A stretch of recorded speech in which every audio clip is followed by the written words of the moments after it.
দেখুন ব্রিজটাই আমরা গত 2 বছর প্রবলেম দেওয়ার কারণে মাথানো রিপেয়ারিং করেছে, কিন্তু বডিটা রিপেয়ারিং করেছে।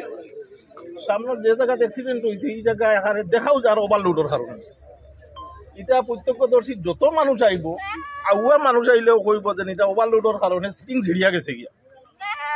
গতিকে সবচেয়ে বড় আমি দায়ী করবো যাতে এখানে লেখা আছে 40 টন, এখানে একসাথে দুইটা গাড়ি 120 টন 30 টন উঠলো, যার কারণে এটা ঘটনা ঘটে। একবারে সামনে আউটপোস্ট এখানে করে গাড়ি চেক করে চালা হয়, এক লোকে দুইটা গাড়ি উঠলো, এটা তো আমরা পাবলিক রাত 2টার সময় তাহার কথা নাই। গতিকে আমি অনুরোধ করবো অতি সত্তর এখানে একটা ঝুলন ভুল দেব, যাতে বাইক যাইতে পারে, স্কুলের ছাত্রছাত্রী যাইতে পারে। ঝুলন ভুল বানাইতে সরকারের সময় লাগতো না, একটা ঝুলন ভুল দিয়া প্রবলেমটা সমাধান করে দেওয়া হোক। কেন SDRF-এর নৌকা দেওয়া হয়েছে, ইটা সামান্য, ইটা তারা বড় ধরনের অ্যাক্সিডেন্ট হওয়ার সম্ভাবনা।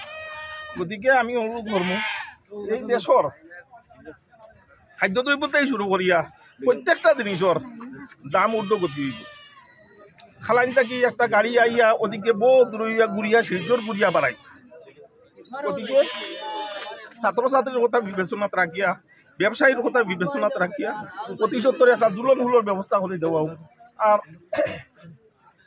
নিরপেক্ষ একটা তদন্ত কমিটি গঠন করা হোক। এই ঘটনাটা ঘটলো কেন, উপযুক্ত যারা শাস্তি পাইবার যোগ্য তারা শাস্তি পাইবার লাগিয়ে আমি অনুরোধ, প্রশাসনের শাস্তি দেব।